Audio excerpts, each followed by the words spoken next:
Assalamualaikum warahmatullahi wabarakatuh. Para siswa sekalian, kembali kita berjumpa pada pembelajaran fikih kelas 6. Yang kali ini kita telah memasuki pertemuan yang ke-5. Baiklah para siswa sekalian, untuk mengawali pertemuan kita pada kesempatan ini, mari kita bersama-sama membaca basmalah. Bismillahirrahmanirrahim. Pada pertemuan kali ini kita akan belajar bersama tentang tentang minuman halal dan minuman yang haram. Dengan tujuan pembelajaran yang pertama, dapat menjelaskan pengertian minuman halal. Kedua, dapat menyebutkan ciri-ciri minuman halal. Berikutnya, dapat mencontohkan minuman-minuman halal. Dan yang terakhir, dapat menyebutkan manfaat mengkonsumsi minuman halal. Sebelum kita membahas tentang pengertian minuman halal, kita akan mengingat firman Allah di dalam surat Al-A'raf yang bunyinya Bismillahirrahmanirrahim, wa yukhillu lahumut thayyibat wa yuharrimu alaihimul khaba'ith. Dan Allah menghalalkan bagi mereka segala yang baik-baik dan mengharamkan bagi mereka segala yang buruk-buruk. Juga di dalam surah Al-Baqarah ayat 168, di sana diperintahkan kita untuk memakan makanan yang baik dan yang halal. A'udzubillahi minasyaitonirrajim. Bismillahirrahmanirrahim. Ya ayyuhan nas, kulu mimma fil ardi halalan thayyiba. Wahai sekalian manusia, makanlah yang halal lagi baik dari apa yang terdapat di bumi. Para siswa sekalian, sebetulnya kalau kita membahas tentang minuman, maka kita tidak lepas membahas tentang makanan. Karena sebetulnya minuman itu adalah bagian dari makanan. Hanya pada umumnya minuman ini satu makanan yang disajikan dalam bentuk cair. Nah, ciri-ciri minuman halal itu kurang lebih sama dengan ciri-ciri makanan halal. Yaitu yang pertama, dijelaskan di dalam Al-Quran atau hadis. Jadi halal dan haramnya itu sudah jelas di dalam Al-Quran atau hadis. Misalnya, kullu muskirin khomrun. Ini sebuah hadis. Wa kullu khomrin haramun. Setiap yang memabukkan itu khomer. Dan setiap khomer itu haram. Jadi artinya ini sudah jelas. Kemudian yang kedua, bermanfaat bagi pertumbuhan dan kesehatan. Nah, tubuh kita ini memerlukan beberapa gizi, diantaranya perlu karbohidrat, kemudian perlu vitamin, perlu protein, kemudian perlu lemak, kemudian perlu mineral, dan satu lagi air. Nah, di sini air ini merupakan bagian dari minuman. Nah, ini jadi di dalam tubuh kita ada perlu air untuk dikonsumsi sehingga kita akan terpenuhi kebutuhan kita yang dikenal dengan sebutan 4 sehat 5 sempurna. Selanjutnya, ciri yang berikutnya adalah tidak merusak badan, akal, dan pikiran. Tadi kita sebutkan kullu muskirin khomrun.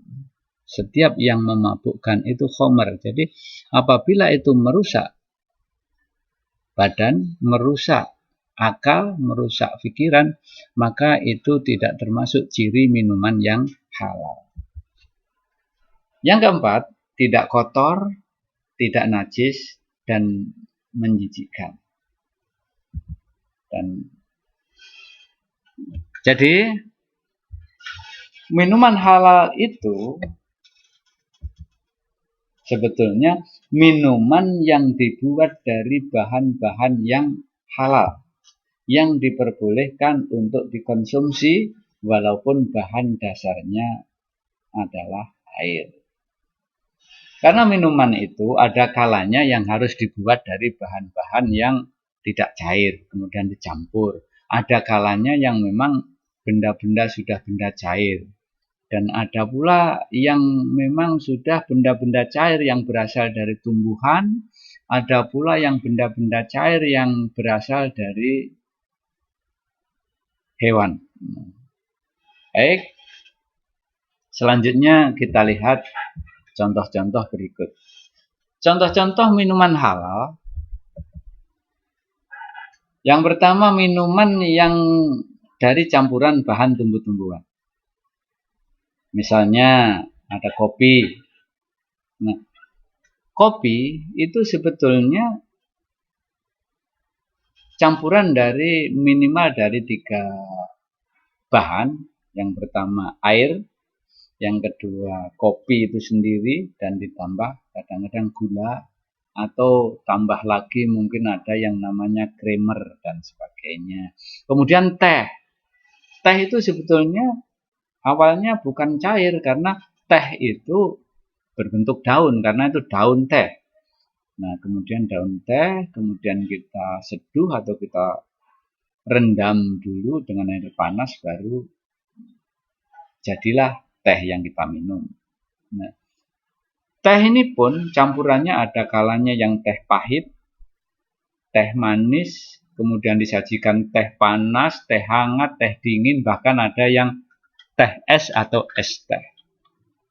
Kemudian sirup sama. Sirup ini bahan campuran dari gula dan air dan biasanya diberikan aroma-aroma tertentu. Misalnya ada stroberi, aroma apel, aroma vanili dan sebagainya.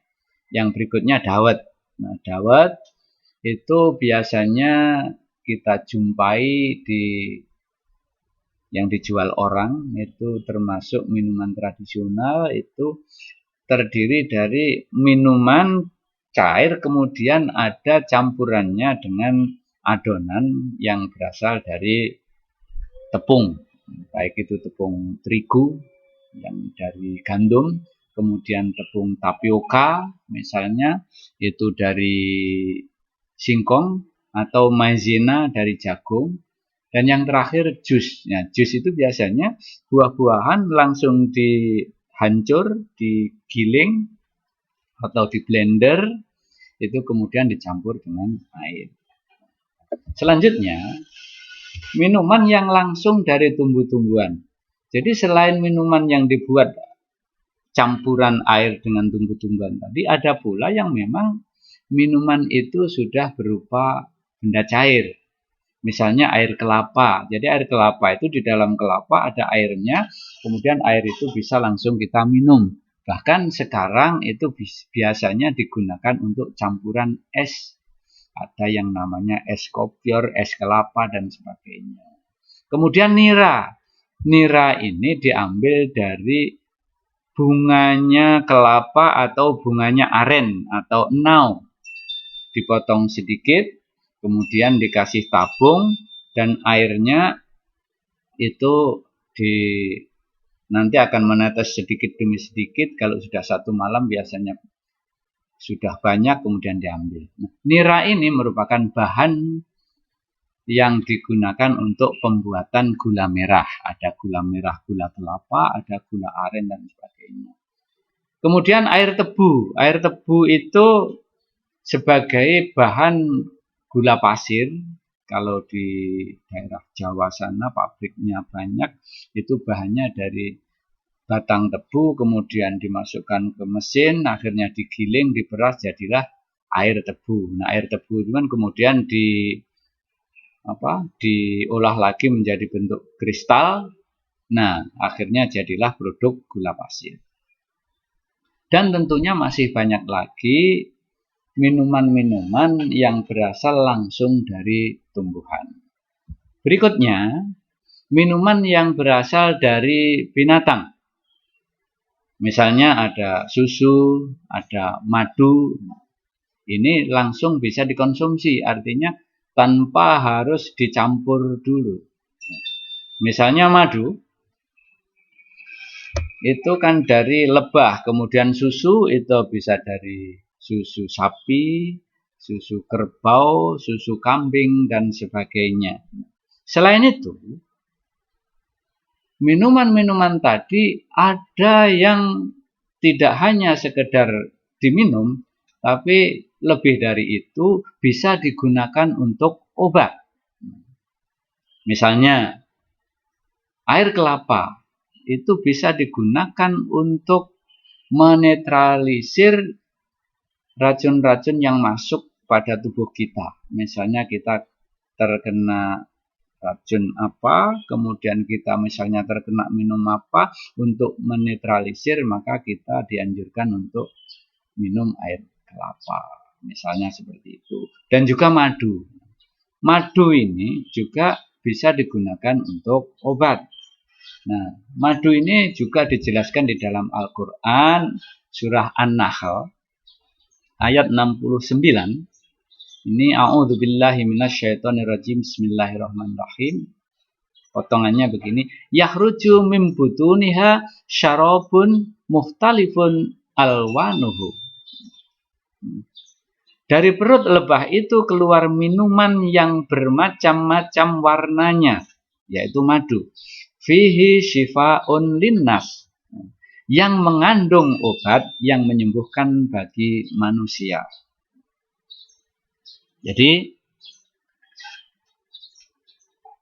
ada kalanya minuman itu sebagai pertumbuhan kita, sebagai penghilang rasa haus, dan juga lebih dari itu sebagai obat bagi manusia. Nah, selanjutnya, manfaat minuman halal itu apa saja? Manfaat minuman halal itu sebetulnya sama dengan manfaat makanan halal.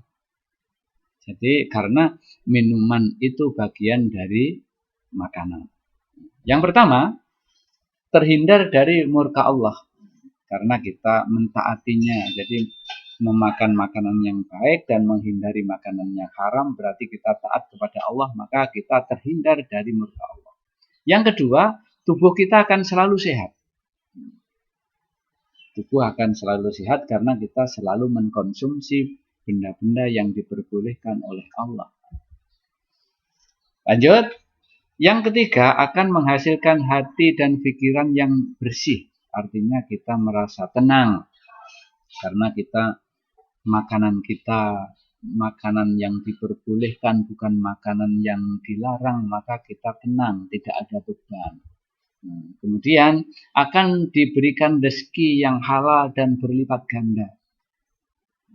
Karena kita sebetulnya memakan makanan yang halal, minum minuman yang halal, itu sebetulnya itu bentuk dari rasa syukur kita kepada Allah. Karena rasa syukur kita kepada Allah itulah akhirnya Allah melipat gandakan rezeki untuk kita. La in syakartum la azidannakum wa la in kafartum inna azabi lasyadid. Jika kalian bersyukur maka akan aku tambah nikmat kepadamu, kata Allah. Dan apabila kamu kufur atau mengingkari nikmatku, maka siksaku lebih pedih, kata Allah. Yang kelima, menunjukkan kepada umat lain bahwa Islam itu agama yang baik. Jadi Islam itu agama yang baik dan mengajarkan kebaikan. Demikian yang bisa kami sampaikan pada kesempatan ini. Marilah pertemuan ini bersama-sama kita tutup dengan membaca Alhamdulillah. Alhamdulillahirabbil alamin. Billahi taufik wal hidayah. Wassalamualaikum warahmatullahi wabarakatuh.